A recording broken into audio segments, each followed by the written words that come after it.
Are we going over there as well? Now we are. Sorry. Okay, hi. The time is 5:37 still. My name is Aiden Wasserman on behalf of Children's Mercy Hospital with my co-counsel Patrick Johnson.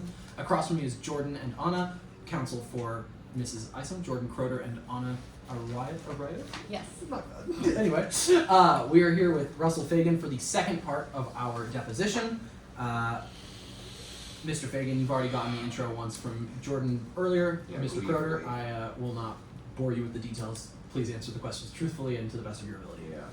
Thank you so much. We're going to start back towards the beginning again.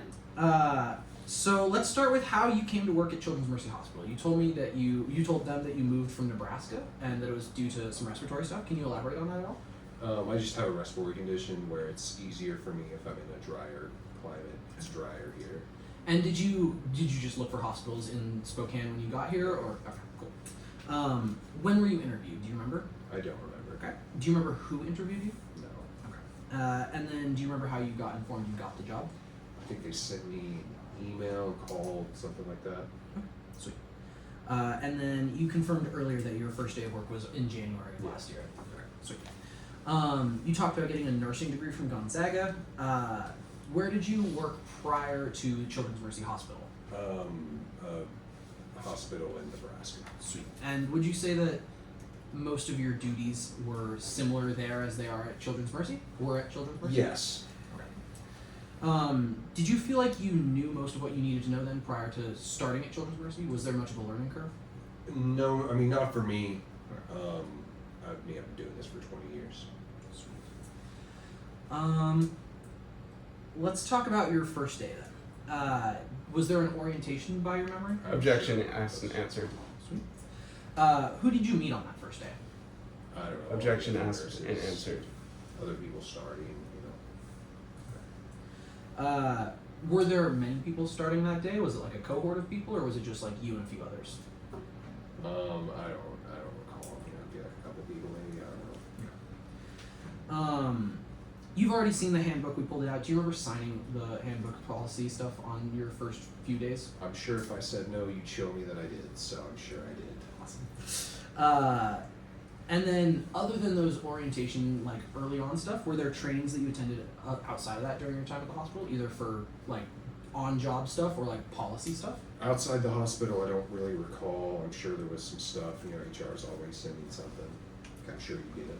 You have a job. Do you remember getting any anti-harassment training? I'm sure I did. And I'm gonna guess that you probably don't remember this one, but do you remember who would have given that training, or if it was in person or anything? I don't. Were you aware from the time you were hired that you were going to be a preceptor, or was that something that came up a little ways in? I mean, it's something I'd done before with my experience. You know, I mean, I don't know how much we really talked about if I was going to do that here or not, but it was kind of assumed. And then in that role, how many times had you been a preceptor prior to that? Like, had you trained many people prior to that day? Prior to being at Children's Mercy? Yeah, I mean, it's not something new to me. I don't know how. No. But, Would you say it's frequent, or was it kind of a rare occurrence that you... No, I mean, it's, you know, once you've done it, as long as I've done it, and, you know, have the record I have, that's pretty stellar. It's just kind of inevitable. Okay. Were you ever, during your day-to-day role at the hospital, in charge of anyone's, like, job reviews, pay raises, performance analysis? I mean, I definitely, like, would have the ability to say, you know, this person was struggling with this task. I definitely wasn't giving people raises or moving people around. Did you take part in any of the performance reviews? I mean, obviously I get asked how people are doing. But like through the formal process, did you work with the person conducting the performance reviews? Yeah, I think so.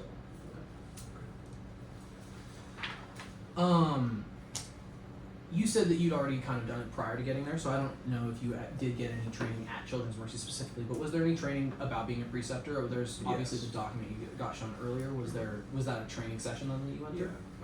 Yeah. Do you remember who did that training? I don't. And do you remember how long it was? Like days, It weeks? might have been Pat. I mean, if I remember correctly, it was a couple of weeks. And do you remember when that happened? Would have been early on. So right when you got hired or a few weeks in, kind Yeah, of. something like that. You know, I had to get used to the system. Absolutely. And then was Jenny your first preceptee then? Yes. At Children's Mercy. Yes. Let's talk about Pat Lake really quickly. How would you say he was as a boss? I don't know. How do you feel about yours? Let me rephrase. Would you say that Pat Lake was often involved in your day-to-day work in the OR, or was he I more mean, of like me an and Pat were administrator? fine. I never had any issues with Pat when he was around. Did he interact with nursing staff often then? Yes. Was he an active participant on the floor of the OR, or was he more like an administrative person in office? I would say he was more active than some. Would you say that Pat Lake was generally aware of what happened in the OR then? I would say so, yes. And then you said that you had one conversation with him at some point about treating workers with respect and being nicer. Could you elaborate on what he said, or was that the extent of your memory of that I conversation? mean, I know that they think that I push people too hard sometimes, and how I communicate that can be kinder. I don't know. You know, I want my nurses to be the best they can be. So, you know, working on how to do that better. You talk about yourself, you're very confident in your nursing skills. You had good performance reviews. Did you like your job and your coworkers, or was Yeah, it? I like my job. And then, how would you describe the environment of the entire hospital versus maybe just the OR itself? Was there a notable difference? I mean, between the OR and the elderly wing, sure. You know, it just depends. I mean, I would say the OR and the ER would be the most comparable, just to the, you know, nature of what we're doing, saving lives. And would you say that those two parts of the hospital are more prone to coarse language and colorful language, like you've talked about? I mean, when someone's gushing blood and dying, you're probably going to say something you shouldn't. I don't know. And then, how do shifts get scheduled for the OR? Do you get to choose them? How much flexibility I is mean, there? I imagine it kind of depends on how long you've been there. You know, for me, I kind of got to pick mine, I guess, but it was just about when I was available in the beginning. Did you set the other people's schedules for the OR? Not really. I mean, obviously my preceptees had to be there when I was there.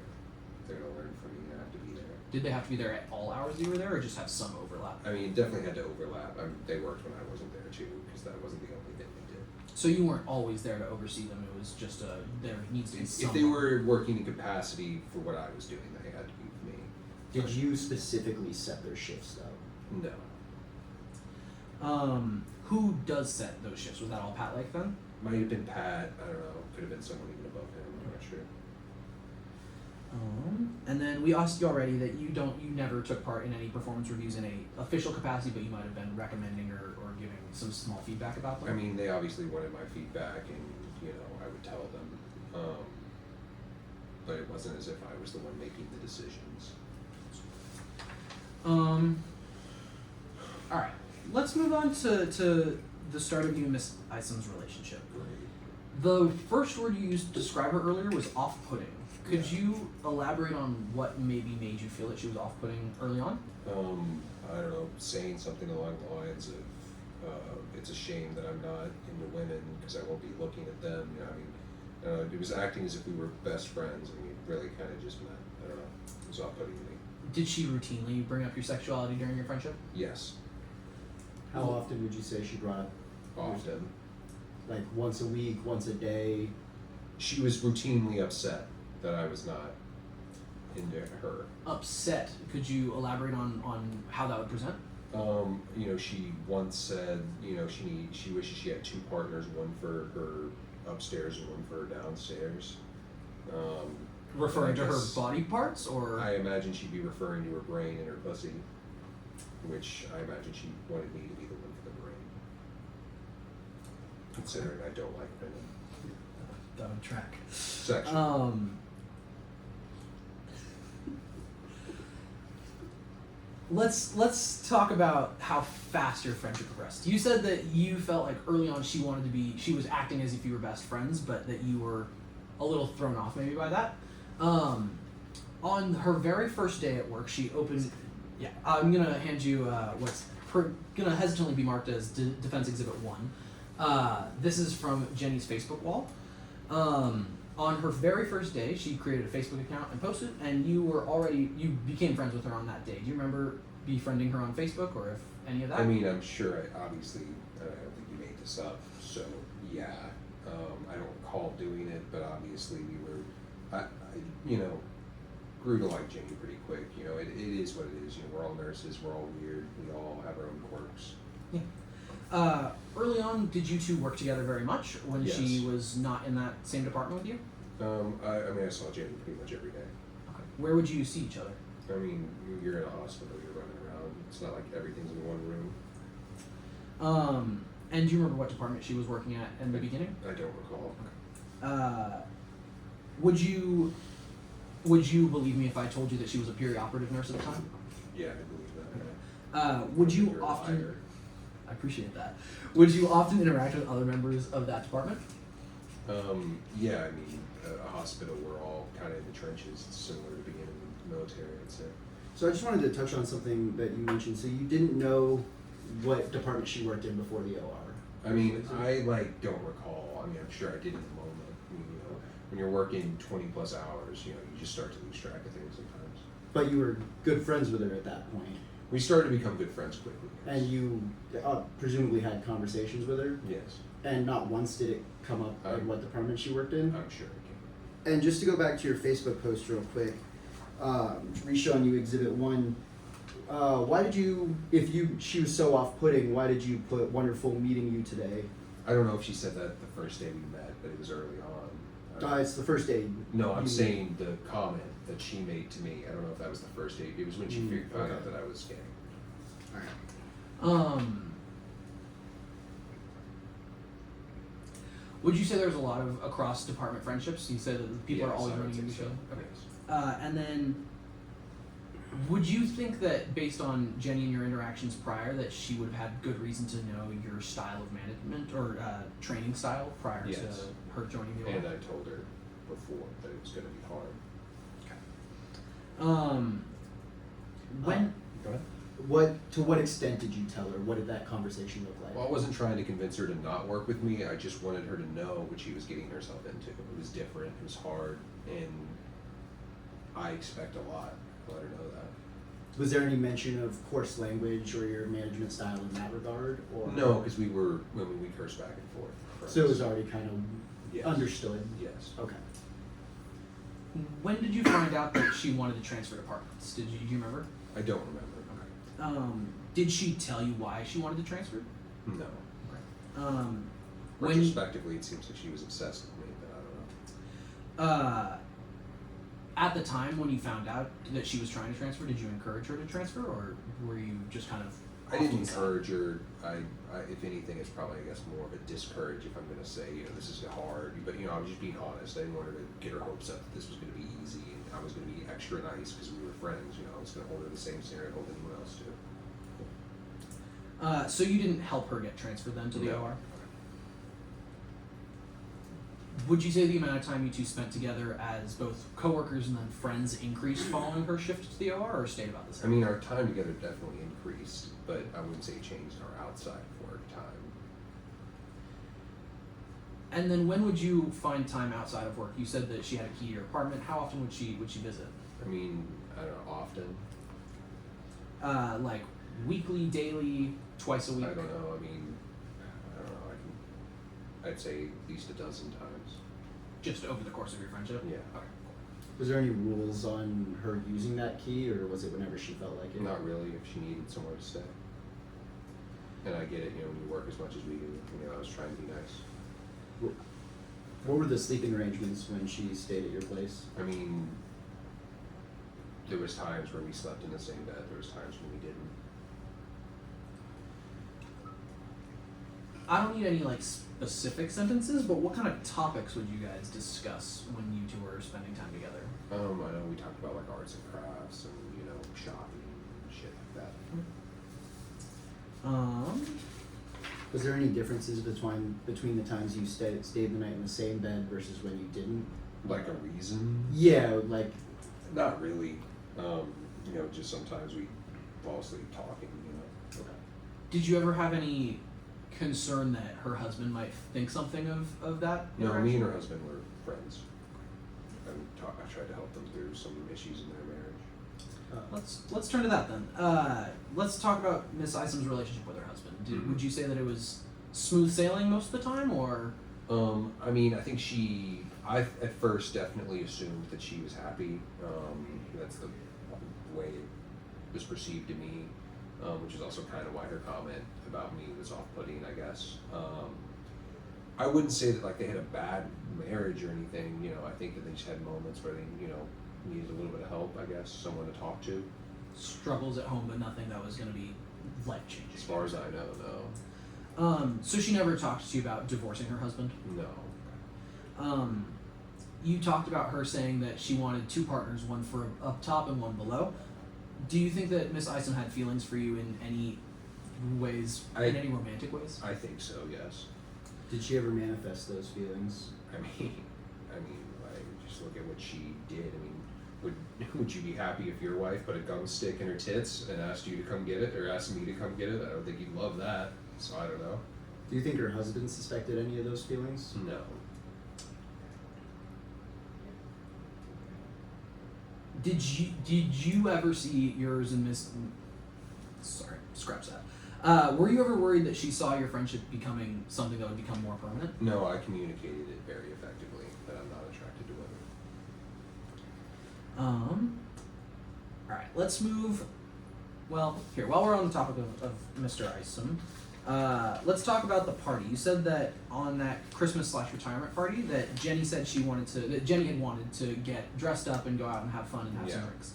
You also said she wanted to go with you. Was there any reason she might not have wanted at that time for her husband to come? I don't think it had anything to do with him. I think that, one, he's a doctor, so he's busy, and two, she just wanted to dress up and have fun. Kind of a girls' night.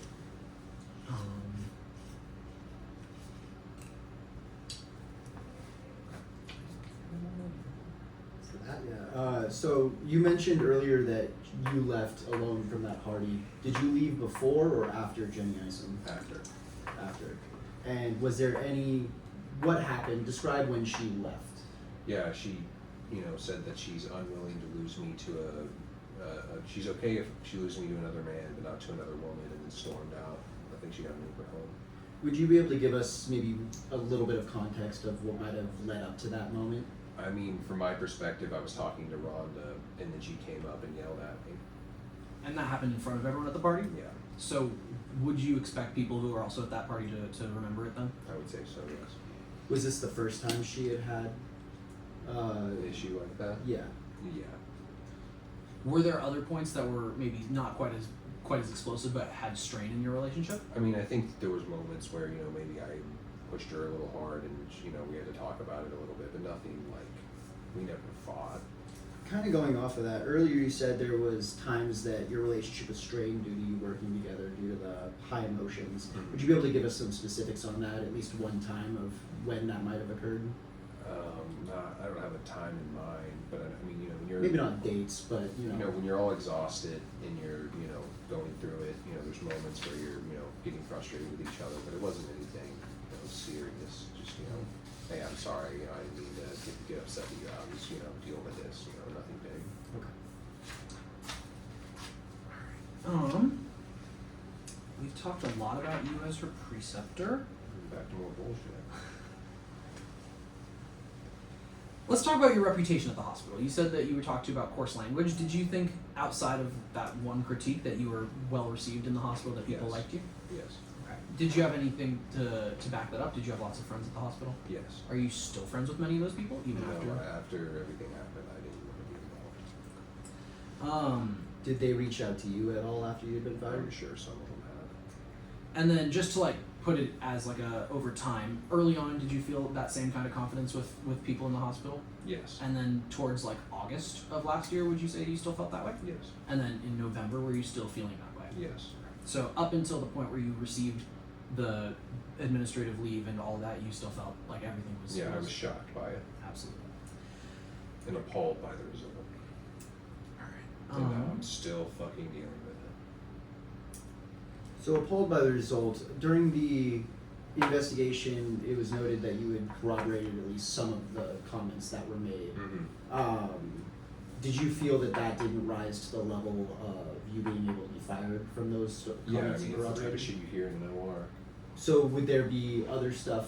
Was there any other reports from anyone else that you knew of regarding that similar Not that I know. banter? And just really quickly, while we're talking about the course language, I'm going to hand you what's going to be defense exhibit number 2, which are cards that you wrote to Jenny. I've got 2 of them. One of them, which is a birthday card, I believe, and Yeah. then the second one, which is after her hysterectomy. In the first one, you refer to her as bitch. You've talked about using that for everyone. Is that still something that you would say, even in writing, you would call people that, or is Yes. that more of like, okay? And I can say right there, it's even showing more so that we were friends. I would tend to. You wouldn't let's- write happy birthday and then use bitch if you didn't mean it as a friend. I appreciate your answer, Mr. Fagan. Let's talk about the fact that you also talked about bringing her a stripper in that card. Would you say that this was probably early on in your friendship? Would you say that type of joke, that type of humor had already become central to Yes. your friendship at the time? Yes. Was there a lot of sexual innuendos or jokes throughout your friendship? Yeah. And then you signed the second one, Love R. Would you two often say I love you or sign off texts or conversations with Yeah, love? you don't want to be, someone who doesn't say it to someone they love when they're, something happens. Yeah. See people die every day in the OR. Absolutely. Alright, I'm gonna pull this exhibit back. Was there, speaking of some of the more, dark side of your friendships, as you put it, was there any lines that you guys had to keep within those bounds and keep within comfort of? Not that I know of, no. So nothing she didn't want you calling her, or Not that any I've no heard. boundaries placed? No. Okay. You said that you knew her husband and that you met him but never her kids. Would you go over to her house often? We would do like arts and crafts and stuff. Okay. And her kids were just upstairs and out of the way, or still at school, or It just kind of depended on the day, but I just hadn't interacted with them. did it seem like Mrs. Isom wanted you to meet her kids? We didn't, honestly, our relationship wasn't focused around them, so it just wasn't something we talked about a ton. And then you talked about doing arts and crafts. Were there any other things that you two would do together? I mean, like, listen to music, get drinks, get dinner, When you say go get dinner, are we talking Taco Bell or are we talking sit down restaurants? Well, we're both OR nurses, so we can go wherever we want. But, it just depended. I mean, if we were, wine drunk, we might order Taco Bell. If we were, wanting to go somewhere nicer, we might go to a nicer spot. Did you ever get dressed up and go out on the town for? Yeah, we love to dinner go and shopping and drinks? stuff, so, we might go shopping and go somewhere nice. Would you two often get intoxicated together? I wouldn't say that. I mean, it's, we're adults. And would you do it with other people around or primarily? Why not? We've talked about the jokes and the type of language you use, and then you've said that many of the statements that we're going to get into in just a minute were said by Mrs. Isom prior, and then that you repeated them and Yeah. maybe made them louder. Did it ever seem like Mrs. Isom had any hesitation with those kinds of jokes or that type of humor? No. Would she respond in kind, or as you Yes. said, Responding kind of, yes. and then even at work, would she do that, or was she Yes. not more reserved at work? Did anyone else overhear her making those comments? Sure they did. And would she call you crude names in response, bitch, Yes. hoe, etc.? Did she ever ask you to stop using that kind of crude language? And then, did she ever write any letters in response to these kinds of letters that you wrote, or I just don't remember.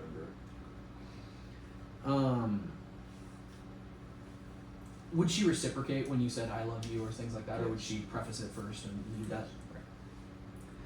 All right, let's move on to some of the specific instances. I'm going to hand you what's going to be hesitantly defense exhibit number 3. This is Miss Isom's journal, detailing the various incidents that she recalls from her time while at the hospital. Was there any point looking through these dates? You've said that you felt pretty solid in your space and reputation at the hospital. Was there any point leading up to your being placed on administrative leave that you felt tension building in your friendship with Jenny? Not that I know of, no. Was there any conflict or moment that you could see that might have caused things to begin? I mean, I would say the same moment I talked about earlier at the party. before So moment that ended. interaction with Rhonda Gardner. Yes. And you said specifically that she said she was okay losing you to a man, but not another woman. Correct. All right, so let's talk about Jack Kent really quickly. He was interviewed on part of this and was part of the corroboration. Were you and Jack Kent friends at the time? I'd say so, yes. Did you work routinely together? Yes. What role did Jack Kent take in the OR? He was just another OR nurse. Was he also a preceptor on your level, or was he slightly like lower or getting trained? I think he was lower. Were you the top nurse in the OR Yes. then? Okay. Alright, let's go through the...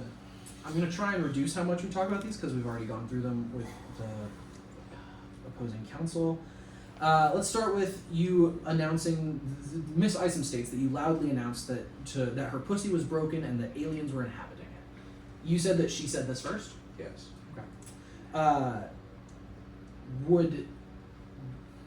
Would these kinds of jokes be made by other people in the OR, or was this more of like a Jenny's specific style? I mean, if me and her were going to make jokes, it'd be, more like that. I mean, I don't know how often people are referencing aliens in their pussy, but, Yeah. you know. And then did Miss Isom and your shared sense of humor help you two grow closer as friends? I'd say so, yes. And then would you say you were both pushing that kind of limit? You said taboo topics were part of your humor. Would you say you were both pushing on those taboos, or that she was more often the one to... I mean, obviously, like, I call everyone bitch and hoe, etc., but that doesn't mean, I would say sometimes she was more on that, like, I guess, weirder side. Weirder. Could you elaborate on what you mean by her jokes were weirder? I'm not going around yelling that I have aliens in my pussy, so... You wouldn't have made that joke without her, yeah. Alright, let's move on to... You just talked about using bitch and hoe. I think that we can move from that mostly. You mentioned that she would also kind of push the envelope. Do you have any specific instances that you can recall on something? I mean, she was routinely inappropriate with me. I mean, we talked about a lot of them already. Aside from the ones in her journal, was there any that stood out of her making a joke that... I mean, no. I mean, they're all things we've already talked about. I mean, I don't have anything in mind, no. Okay. And would anyone else use crafts titles in the OR, or was that more of a you and Jenny thing? Like bitch and hoe? Yeah, bitch and Yeah, hoe. I mean, that was just stuff that... Everyone would Yeah. use. The next incident in Jenny's notes is the titty twister incident, which you said earlier never happened. Yeah, I didn't do that. So if I were to say that Jenny wrote, is there anything to be said? You mentioned a pack of gum earlier. What could you elaborate on that reference? Yeah, so she stuck a pack of gum between her tits and then said, "Come and get it." And when was that? I don't know. She did that a couple of times. A couple times. Okay. How often would she do that? I don't know. She thought it was funny. Would you say it was, a month that she thought it was funny and did it a couple of times, or throughout the length of your friendship? I don't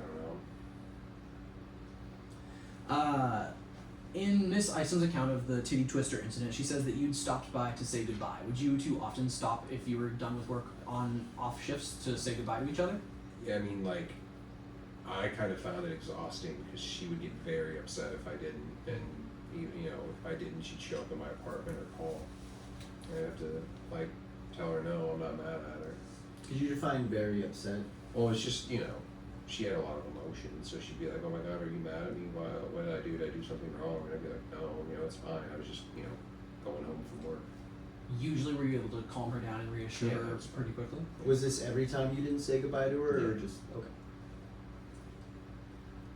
Would you two hug goodbye or just say goodbye? She always wanted to hug. And then would these be long drawn out things, or because you're still on work was it just a quick goodbye? I mean, she always would do it and then want to rub her tits against me like it was some big deal. Did she ever try to initiate physical contact other than that? I mean, she would rub my back when we were, if we were in bed trying to fall asleep. Did she ever try to kiss you? No. Did you ever feel like her tendency to be physical with you would interfere with work responsibilities? I mean, I think if it was something that was a real problem, it would have came up, you know, when we were saving lives.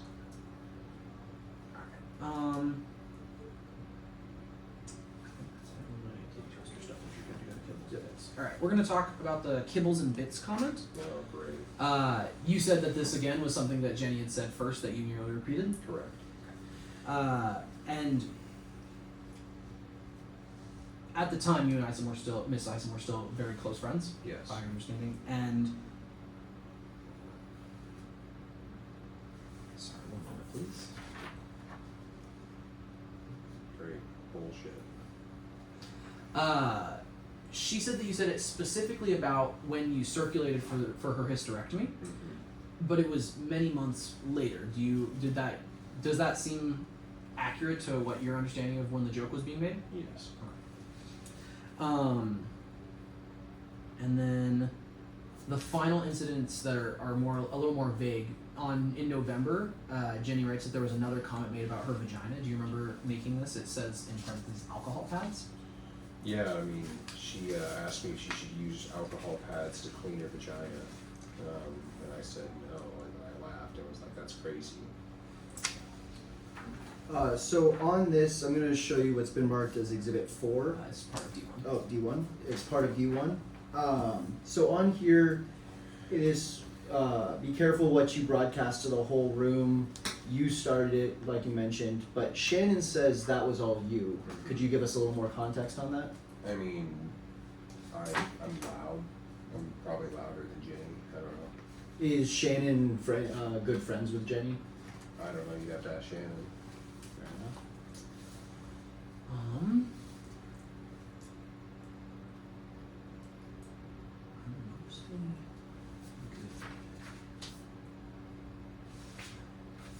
Alright, let's go really quickly through the Facebook wall one more time.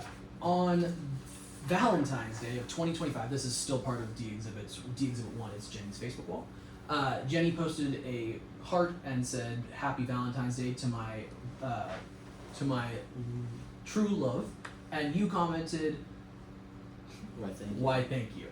Was this just part of your general humor and joking? And Yeah, and I think John kind of shows that there. Nice try, Russ. You know, it's obviously we're being playful. Okay, and you and John were good friends to a level where this was acceptable humor, and you two would joke around, and he wasn't at all concerned about stuff like this. No. Did Jenny and John ever interact with your partner as well, or was this more the three of you? I'd say it was probably more the three of us. I mean, obviously I was pretty close with both of them since I was trying to help them through some of their issues.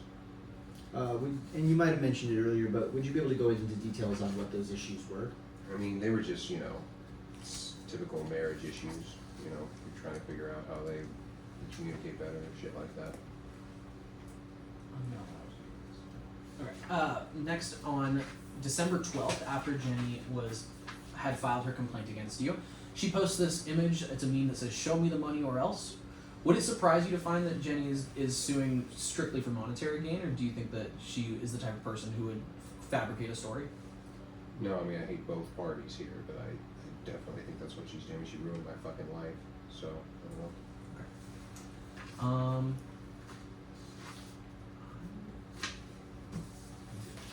know. Were you aware that Jenny had seasonal affective disorder?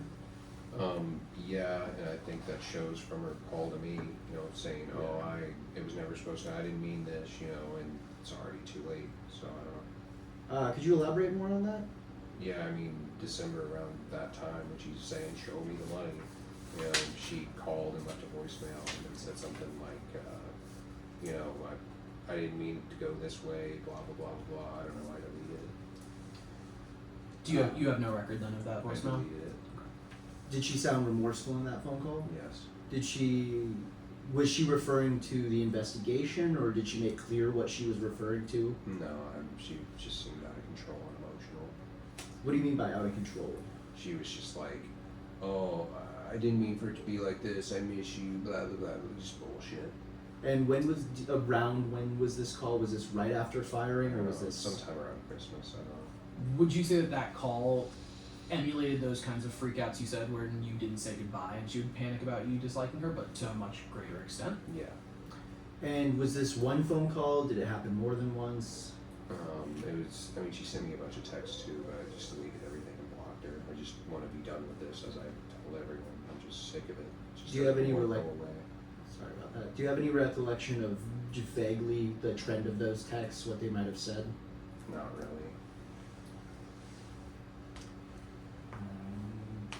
And you didn't? Did you respond at all then to any of those text calls? No, I have nothing to say to that day.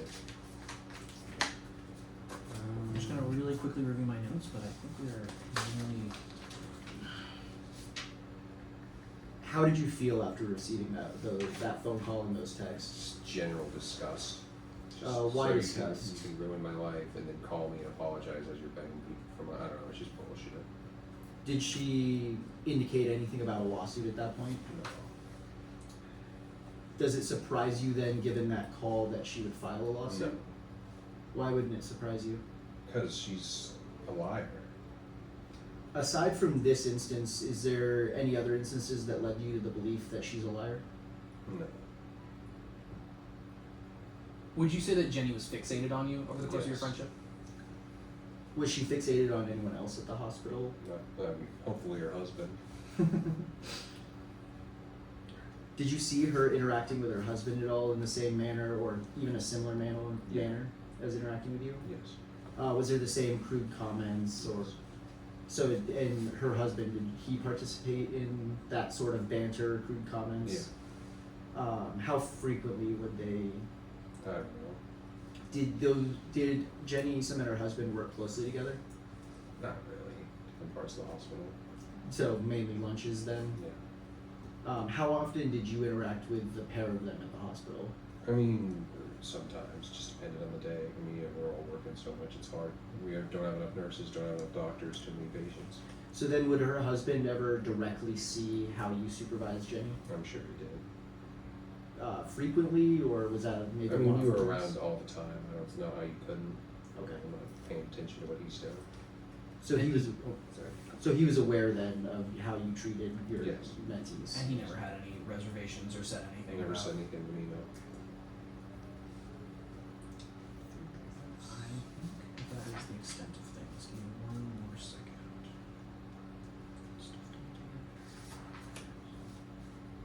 And you said, just to reconfirm one more time, that you aren't sure if she ever wrote you letters back in regards to those letters that she sent you? And Or I that you just sent her?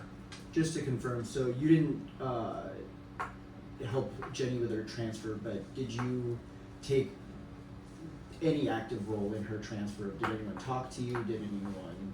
Got you Ask all her really opinion. overpaid by the hour. No, I mean, when Pat talked to me about it, I said, I don't know if that's the best idea since we're friends, but he was like, no, I think it'll be fine, so. Once she was in the department, did you have any say over what she did other than like you teaching her? Did you set her schedule? No. Did you set her like what assignments she worked on? I mean, there's certain things I definitely guide her on. But you didn't say, this is your plan, you were doing this for the week. I mean, maybe if it was something I wanted her to work on, I don't know. Would that be your decision, or would that be your boss's decision to through like a training program? Or Kind of anything like both, that? I guess. It just depends what's going on. Ours have got a lot going on. Did you have any input in her raises? No, Would you have the power to fire her if she messed up? not that I know of, no. Do you have the power to hire nurses at all? No. And do you have the ability to help people get transfers? I mean, I guess if they ask me, but I don't know how much I really have it. I'm one of the people they can talk to, or was. So would you be able to then just give kind of a recommendation, or would your word have actual sway in? I think it depends, if we're talking about someone that I've trained and they ask, how'd they do with this, I think that probably carries more weight than if it's, someone that I'm friends with in another department. To sum that up, would you say you had influence but not control? I would agree with that. So you couldn't unilaterally transfer someone. No. I think that is the end of our questions for you, Mr. Fagan. All right. Wish I could say thank you. The time is now 6:17 p.m. Now that opposing counsel has finalized their questions, this deposition has ended. Thank you for your time, Mr. Fagan. Thank you so much, Mr. Fagan.